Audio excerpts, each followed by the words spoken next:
trophy to least, SCARADISE and the one and only Christina Ricci from Yellowjackets!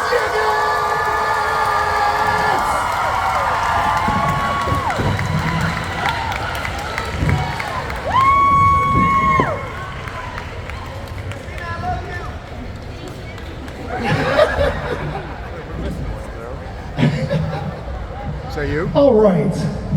Also, Jasmine's brought a special guest with her. Jasmine, you want to introduce your special guest? Stella.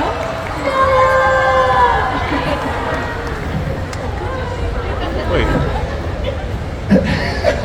All right, so this show centers around teenage girls on a soccer team.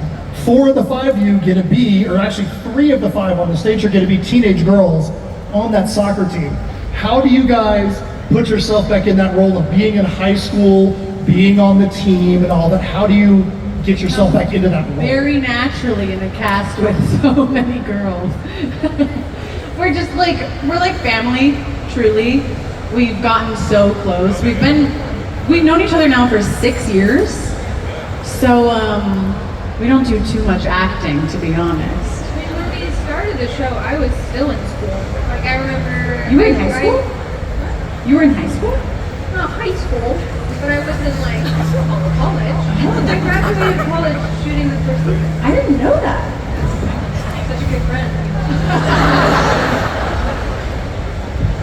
So what about you? How did you get yourself back into high school mode when you started with that first season? I mean, we had like soccer rehearsals, which was really fun and got me back into, like, I played a lot of school sports when I was younger. So that kind of drew us back in, like, the competitiveness and yeah. So I'm gonna go back down there to you, Jasmine. Level with us. Did your character mean to break her leg in that episode? Did you mean to do that? I want to know what you guys think. Raise your hand if you think she meant to break her leg. That's like less than half. Okay, me as Thaisa, no, I don't think it was on purpose. Me as Jasmine, I think that it was on purpose. Wait, but maybe it was like other Thaisa. There's like 2 of you. That's interesting. I haven't actually considered And that. Thaisa coming out so early. Right, she was always there. So Christina, you and Sammy both really get to bring the crazy to the show, in a show that's really crazy. Did you guys have any kind of like friendly competition to see which one of you guys could bring a little bit more crazy to the Misty character? No, we've never competed in that way. I know, I was holding that, right? I'm gonna hold it. No, I think, we had conversations in the beginning about the character and sort of what she was being told to do, what I was being told to do. But I don't know. I don't think Misty's that crazy, and I'm not sure what Samantha thinks. I just feel like she's like playing. They went through this thing. Is it me? Am I doing reverb because I'm holding it? No. Okay. I just feel like they went through this thing. The rules are changed forever for them. And for older Misty, it's sort of like she's still playing by these rules because she's been exposed to something that's so outside of the realm of reality that to play by the rules of society doesn't really make a lot of sense anymore. So for those of you up here that have got a actress that is playing the younger version and the older version, and Christina touched on it a little bit, but I feel like it's probably a little different for character. How much interaction did you have with your younger/older self in creating, crafting, making sure that the way you moved or talked was similar? Did you guys have those kind of interactions with your younger or older self? Mine was really different because I didn't find out I had it until the second season. So I kind of had a meeting with Simone, who's incredible, and I felt incredibly lucky to share Lottie with her. But yeah, we kind of just had a dinner, and that was it, because we both realized that we shared the same vibe and understood Lottie. So it wasn't too hard. Yeah, I would say it's pretty similar. And Melanie and I, we kind of just, Yeah, we kind of And chat. And chat. And we realized that we both shared the same things in common with Shauna, and we saw her in the same light. And I think we're both pretty intuitive actresses, and we don't like to be held down to anything too specific going into our process.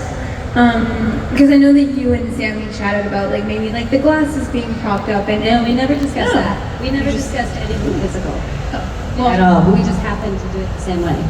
But I think because we were child actresses. And as a child actress, you're taught never to obscure your face, like never to disturb your makeup. So the easiest way to adjust your glasses without doing any harm is like one little finger.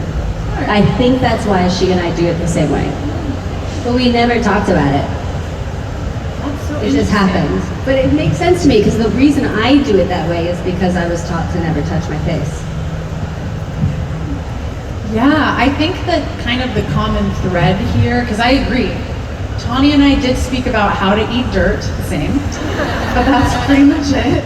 And I think that the common thread is that like it all goes back to casting. Casting did such an impeccable job. Like, yes, choosing people that look alike, but I think it more had to do with essence. All of us share a similar essence to our counterpart in a way that like is kind of crazy, that we do just have similar instincts. Like there are things you'll see each of us do that the other one does that we didn't discuss. And I think that's because casting really captured some magic. So Sarah, you're on a show that is primarily about teenage girls and the aftermath of what's going on, but you get to be the only real teenager that's not around the teenagers. I know. So how has it been for you being around the other teenagers, and how have they brought you into the Yellowjackets fold? Oh my God, you guys. Honestly, when I joined the cast, I think, Jasmine, I think it was you reached out to me over Zoom at our first table read right away and put me in the group chat. Everyone welcomed me right away, but honestly, you guys, I'm like an introverted grandma. So at the beginning, everyone was inviting me to everything and being wonderful, and I was like, I have social anxiety. So, but everyone is so wonderful, and I love that I get to hang out with you guys more and like do this kinds of things because everyone's so great. But also, I feel, you know, I hope there's going to be some weird dream sequence way that I get to act with everyone. But I'm also so grateful to work with all these immensely talented adults. And I love that I got the chance to work with Christina more this past season. It was so fun. I love her little sleepover. Oh yeah. Our sleepover, our animal masks. Yeah. So Sarah, you're the only one that wasn't directly traumatized by the incident, but not directly, but when you get into season 3, you really show that you've been affected and you know how to bring it yourself. How was it for you being able to be like turned and become kind of like, I don't want to say a villain because you're not a villain, but you're like, I'm not going to put up with this and I'm going to be kind of in control of some of this crazy myself. Yeah. Villain. Killing Lottie, you are the villain. Whatever, Lottie. Said you.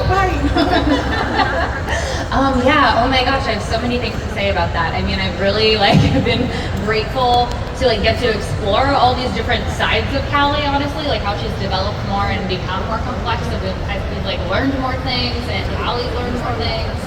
And I think that for me personally as Sarah, I'm so different from Callie, but where I really relate to her is her most vulnerable self.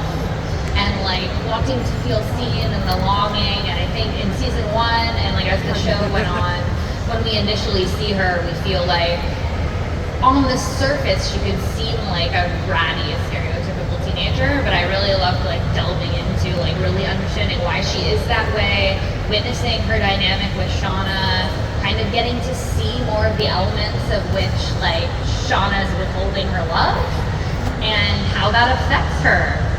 Yeah, does that answer your question? That sounds like it answers it to me. So Christina, you were a part of a bunch of franchises that are represented at SCARADISE this weekend. There's other actors from Casper, actors from Wednesday. What makes Yellowjackets have a special place in your heart, or does it have a special place in your heart? And I know it does, but what makes Yellowjackets have a special place in your heart amongst all these huge franchises that you've been able to be blessed with? Well, I think it's special to me because, you know, this is something I'm doing currently as an adult, and a lot of these other things were things that I was doing as a child.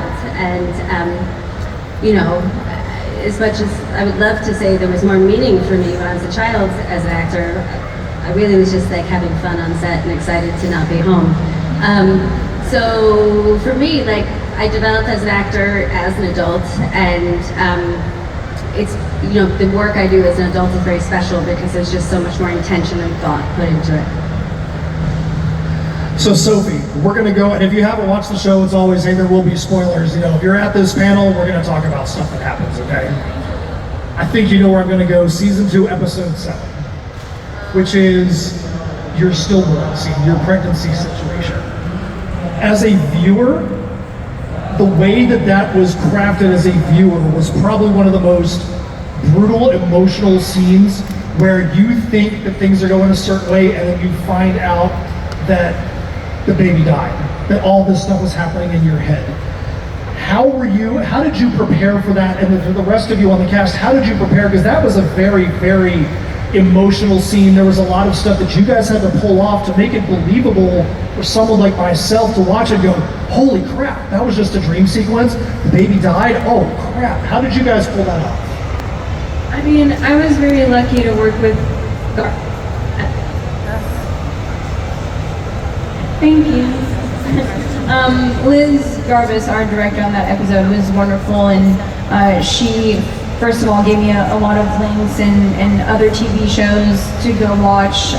There are scenes in *Handmaid's Tale* that I've watched because I had never gone through birthing a child before. So, not here to say. And just talking to like a lot of women in my life that have undergone, whether it be a great pregnancy or a very horrific pregnancy, I think it was very important for all of us on set to pay a lot of respect and to honor these stories, and it was such a very tricky subject matter because it's still very sensitive to a lot of people. I would say that what helped me the most was all of the other girls, and I know it sounds like really cliche, but truly I don't think I could have gone through this episode without them. They were my rock, they were my force. Like, just, I remember, because the way we were shooting it, everyone was kind of circled around me, and they were just so present and so there and so consistent with me.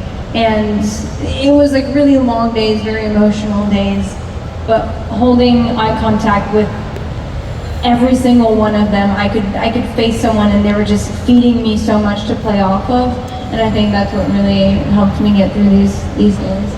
I wanna brag on Sophie for a second, because not a lot of people know that we had to shoot that scene twice because some of the film got destroyed, and so she had to do the most incredible, breathtaking, difficult work 2 times, and both times she was brilliant. And I think she should have been nominated for a damn Emmy.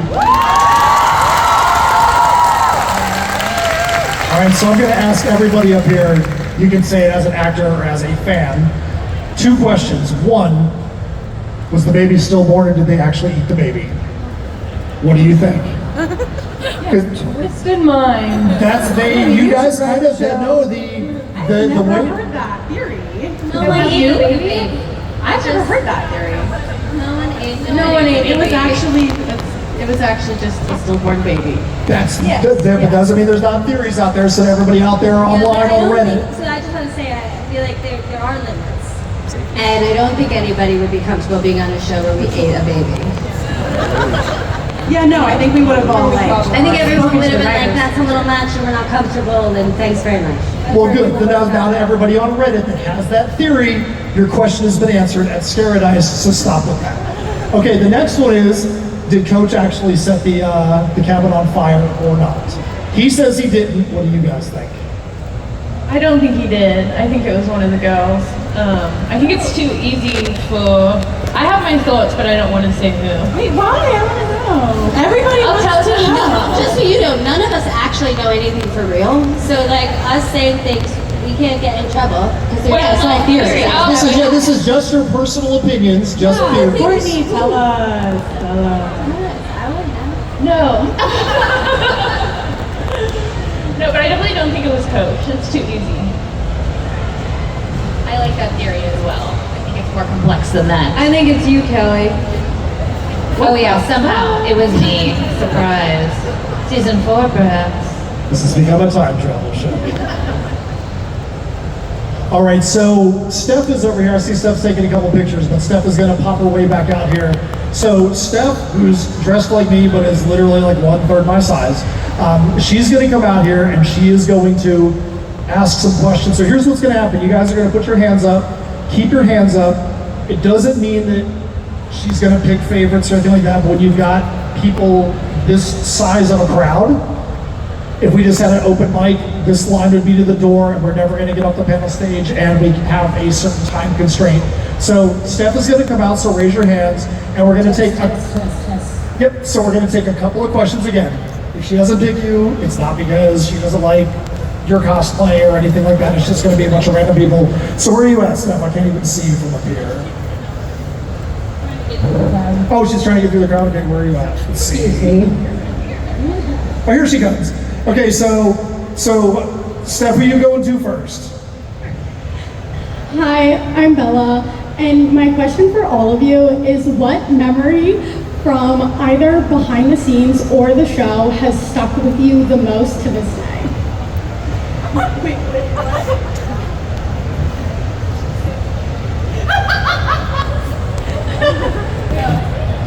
Which one do you mean that we're allowed to share? I mean, eating jacket it was the weirdest one. I just remember doing that scene and then looking up to, you were going full on.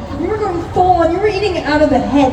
Yeah. And you chose that position as well. Why? I wanted some damn screen time. And I thought, if I do something crazy, I'll make it on screen. Every time that the camera was like not on my face, I would just spit everything out, and then I would turn to Jasmine and she was just not stopping. People were vomiting on set. Like, it was nasty. All right, good stuff. Steph, what you got next up?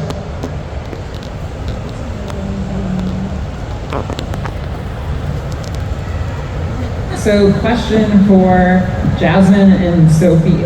In season 3, we see Ty and Shauna's dynamic change, where even though Ty is supporting Shauna, she's holding her back at certain points. So how do you think their friendship is evolving, especially too with Ty seeing that Shauna is in a relationship with Melissa now?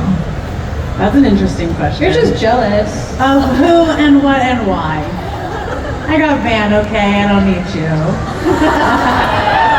We were sad this season though. We were like, where are all the little moments? We enjoyed playing together. Yeah, I really miss working with you more. Like, we have a lot of fun together. Yeah, we're professionals together. The directors don't love us as much. No, but I miss us having each other's backs. I think it's still there, and I think we still have that bond. Yeah, but like the why. I don't know, I think that, well, I'll speak for myself. In high school, some of my female friendship dynamics would just change, and I didn't necessarily know why. You know, friendship can be complicated, and sometimes there's unspoken things, or like, what's going on with her? I'm afraid to ask because I don't want to get hurt. It might be some of that very natural coming of age shit that just happens to be taking place in a really traumatic setting where we're eating people. Yeah, I also feel like sometimes there's so much you can do to help someone, and you kind of have to let them hit rock bottom on their own to actually learn from their mistakes. And I feel like that's maybe what you're letting Shauna do. Yeah. But I think that Ty is like, girl, come to me because I can answer some of your queer questions. I will be your mentor. All right, good stuff, Steph. What's the next question we got out there? Hi, this is a question for Courtney. I was wondering, towards the end of season 3, we see this very vulnerable moment with Lottie. How do you go about that, knowing that when they get rescued, she basically shuts down, like going about that change from so emotional to nothing? Yeah, I think it'll be really interesting when we see them get rescued, if and when. I mean, well, we know they do, but Yeah, it'll be interesting for Lottie. I think she has found herself out there, and going back home is dangerous in its own way of like her family and not being seen and not feeling heard. And I mean, we see an example of it when she gets back and she gets put in a psych ward. So home is not necessarily safe for her, and I think she deep down knows that. So yeah, I don't know. I think it's sad. All right, Steph, where are you at? You got another person for us?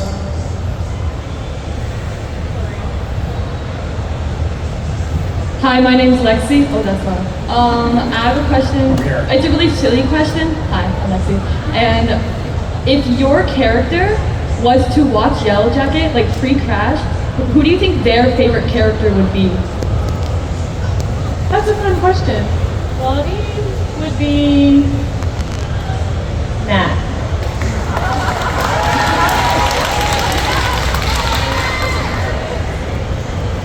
I think Ty would be Van.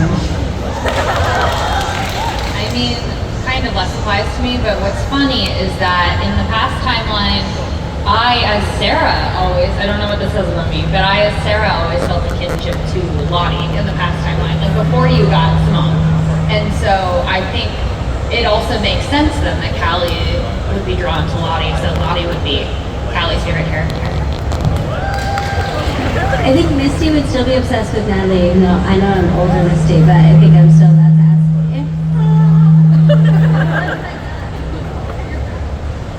I think I'm still allowed to answer this question.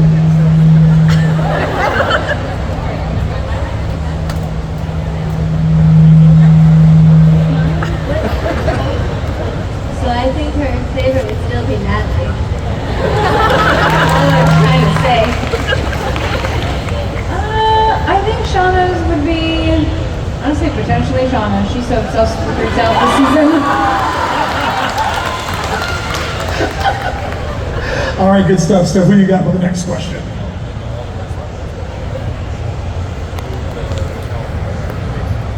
Hi, I'm Jamie, and my question is, what is one important lesson that each of you learned through your characters? Got us stumped. We need some thinking music. I think that Misty's whole thing with her compulsion to be liked and want people to include her and all that stuff, I think doing that as the character and watching her do that has made me really look at like what are my compulsions that no longer serve me. And yeah, I think that's one thing I've learned from the character. I think mine is the importance of therapy. She's a great example of what happens when you don't have a good therapist. I think for me, I've learned that it's good to relinquish control and to step back a little bit.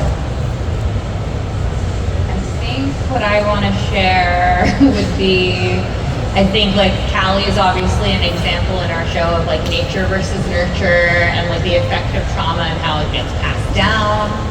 And I think a lesson I've learned, I don't know if it's so much a lesson, but it's almost like in a different way, but like a parallel journey of like, also knowing that you don't necessarily have to take on like what your parents are passing down to you, and just like doing your best to like be authentic and be yourself. And like, again, like Sophie said, like therapy is great. I love therapy. And yeah, like overcoming and rewriting your own story. And you know, Callie's kind of in the thick of that right now.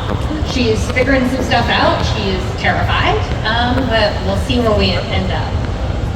I think for Lottie, what I've learned from Lottie is to not be your own enemy and kind of to trust your own instincts and self, and like your brain isn't a separate thing that's working against you, that if you trust in yourself, everything will be okay.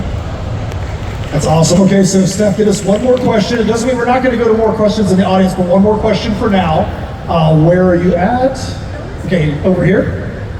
I'm Evelyn, And you totally might not know the answer to this, but have you ever thought about having the band Hole, specifically the album, live through this in Yellowjackets, and specifically Yellowjackets season 4? That would be sick. It's just so funny to me because I was 19 and 20 when that album came out, and it's just really funny for these things to come back around and like all like the songs of the show and I'm like, this song? Seriously? So it's just like hilarious. But yes, We can put it in with the music. I do feel, yeah, I feel like Hole makes sense.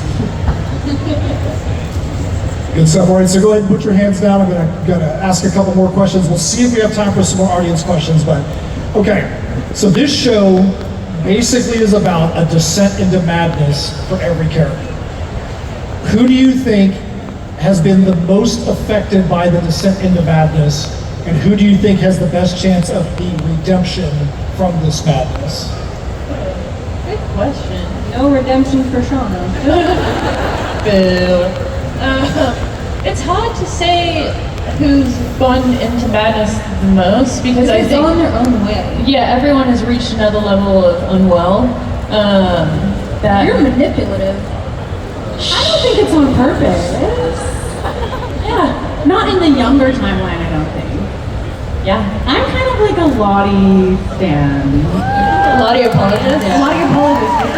But she's still cray-cray. No, it's cray-cray. But she doesn't think she's doing something bad. She really thinks she's doing No, so like she she believes believes- everything. That's See, if I don't anyone's get. manipulative, it's Shauna. She's been through a lot. Have some empathy for her. I mean, but your characters are so young as well. So like you're reacting to like such extreme stressors, and I feel like as a teenager, so many things that you do are subconscious. We forget You they're know? children. Yes, and like it takes a really long time to develop this kind of self-awareness to know that you're being manipulative. I think that Misty, and I'm going to direct this to you, Christina. I feel like the people talk about, oh, this person's my ride or die. I think that Misty, like, I've got a special place for her because I'm like, how many people are going to be like, oh, you accidentally killed somebody? I know how to dispose of their body with all these chemicals, and this is what we're going to do. Come on, let's come on over, and we're going to do this. I'm like, that to me, like, how fun was it as an actress to be like, this is what you're going to do today. You're going to be leading the team, leading the charge of chemically disposing of this body.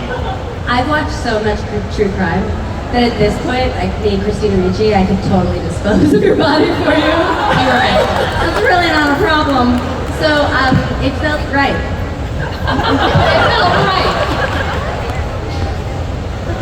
So obviously, none of you guys can talk about season 4. None of you guys are going to be asked about anything that would violate any kind of NDAs. We don't know. We don't even shoot them. Which is- We get our scripts a week really beforehand. so lying. So like when we say we have no idea, we're not kidding. Well, then that's actually great, because when I say, what do you hope might happen in season 4, it's just your personal actresses' opinions. What are things you guys might want to see actually happen in season 4? I'm excited to see the rescue in whatever way that happens, whether it's because I imagine that like some people won't want to go and then we have to be taken by force, which would Do you be think there's going to be like a Jonestown Massacre type of thing right before they come Maybe. to get them? I would love Like that. at the last minute, they'll be serving White Nights. Yeah. Oh wait, no, White Nights was not a drink. That was a drink I made to watch Jonestown Massacre documentaries. The White Nights were when he would put on the siren and everyone was supposed to come down to be poisoned. I mean, I I'm think so this- sorry. Excuse me. I used to think that Coach Ben was gonna die. I used to think they were gonna see the rescuers coming and kill him at the last second because they were afraid he was gonna spill all the That tea. makes a lot of sense. Yeah, but I do feel like people are gonna die right before they get rescued. yeah, someone that they think is gonna talk. Yes. They're gonna be like, they're gonna literally see rescue and kill them at the last second. Probably this crazy bitch. Yeah, you're gonna kill them. And she'll like it. That exact smile will be on your face, perhaps. Okay, so let's go back to season 3, episode 3. There's been a lot of wild cinematic sequences in your show. In season 3, episode 3, this is where you're in the cave and you've got the poison gas and everything just becomes completely psychedelic insanity. What did you guys think when you saw that scene back of how absolutely just completely off the rails crazy that scene played out in film? I remember reading the script and being like, how are we doing this? And then I remember watching it and seeing like the Big Ben laid out. Oh no, that's later on in the season. But I thought it was amazing. Yeah, they did a really beautiful job. Also, the director of that episode, it was his first time directing a TV show. Like, Jonathan Lisco. Yeah, it was his very first director debut, and he got handed that script, which is crazy. Wow. He did a really amazing job. All right, so I've got one more question for you right now, and then we'll see if we can get to maybe 1 or 2 more audience questions. So Steph, if you want to find 1 or 2, see if we go to like the outside fringes, the people that never get any respect. Okay, so in your personal opinions, okay, there are some ridiculously unhinged moments. Think about murders and talking to dead bodies for months. There's a long list of things that could be. What do you think is the most unhinged and insane act that has happened in the show? It doesn't have to be your character, it can be any character. Craziest thing. Christina, you go first. What do you think is the craziest thing? The only time I've ever gasped in reading any of the scripts is when Shauna bites,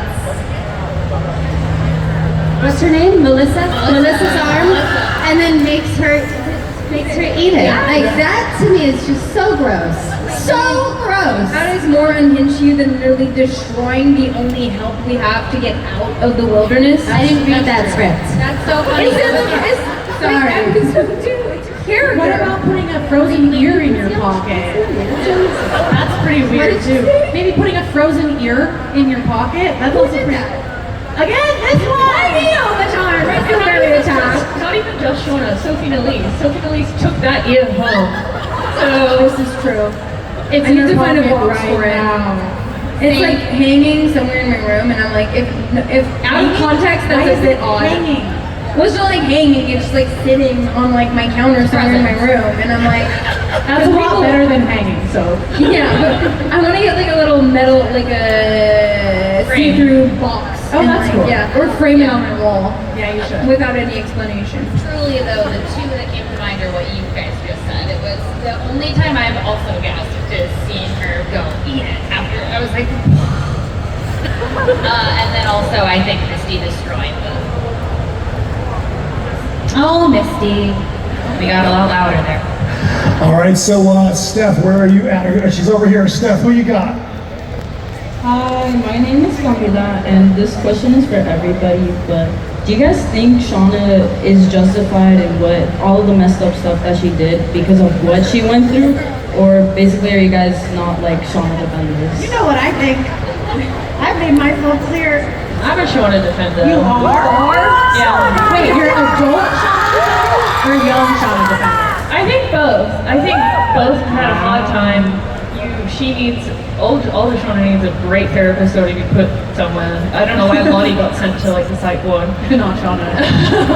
But I'm a Shauna defender. Yeah, I could just say I have empathy for everyone. I'm not saying their behavior is necessarily justified, but it's all happening for a reason. They're like really going through it out there. I can defend young Shauna, even though I pick on Sophie. That's just who we are. But I cannot defend adult Shauna. They all went through I some kind trauma, of agree bro. with that though. Like, I didn't have the means to get better. Like, I didn't know what I was you're a doing. child. And I was just like under a lot of pressure, as we all were, but like I was just cracking and I had no help. Shauna, older, like she just needs to get her ass into therapy. Like, that's her own At doing a at this certain point. point, you're choosing to sit in misery and choosing to behave from a place of miserable. At a certain point in adulthood, it becomes the choice. Yes, I agree. Going back to also like some of what I wanted to see in season 4 is, or honestly, I don't know if this is a hot take for our show, but where we end up, I think it'll be so interesting to like really witness more of the downfall of adult Shauna and what's gonna happen to her. And I know I feel so anxious. like, as a woman in her 40s with children and a family, watching this woman like destroy everything makes me feel so much panic and anxiety I can't even tell you. Yes, and I would love for her to get some therapy. please, Callie would love that. Can you all the show time. season 4 suddenly? Shauna's just in therapy, and every scene she's just like talking about it. Becomes a therapist. By BetterHelp. God, no. She's got to go so that Jeff and Callie come home. All right, so I think we have time for one more question out there. Where is Steph at? Okay, she's somewhere out there. I'm here, don't worry. All right, so Steph is somewhere back here. All right, she's in the back. All right, so what's your name? What's your question back there? Hi, Angel. I have a question. So I feel like a lot of people online were pretty blindsided by how almost like cartoonishly evil Shauna got in season 3. But I feel like she experienced the reality where all of her best friends and everyone around her killed and ate her baby. And so I want to know. They didn't eat the baby. Not for real. But you're right. In her mind, they did. In her mind. Right. In her dream. Do you guys think that that contributes to her response in season 3 as she's grieving? Yes. Or do you think that like something else makes her also angry? Like is she mad that no one else experienced that, or is that like stuck in her head every day? I think it's a combination of things of like Jackie. I think being it's a lot of Jackie's shadow as well. Yeah. I think she feels really responsible for events of the past with Jackie dying and even the baby. I do think that she blames other people because ultimately she blames herself, I think.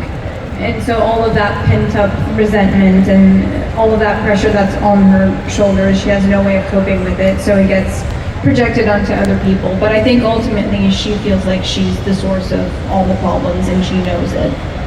Oh, now I want to hug her. Now I feel really bad. A little bit judgy, weren't we? Just like Ty. All right, so listen, I know that there was a ton of hands out there that obviously weren't able to get their questions asked because it's just not physically possible the amount of time we have. I know that every one of you guys is still going to be at your tables for the rest of the day, and you guys are all going to be here still tomorrow, correct?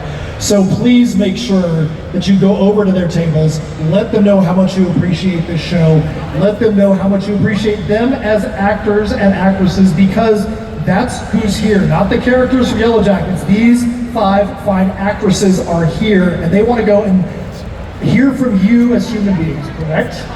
We're not as scary in person. No. Yes, they are. I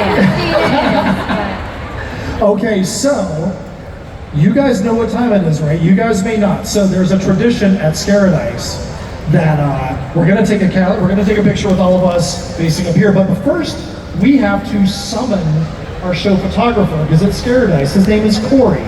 So, ready on the count of 3. 1, 2, 3. Corey! Corey! Oh, here we go! Look, you guys did a great job! All right, let's give a big round of applause for Sophie Louise, Courtney Eaton, Christina Ricci, to Sarah. Oh my goodness, I completely just blanked. Holy crap, I'm so sorry about that. To the cast, to Jasmine.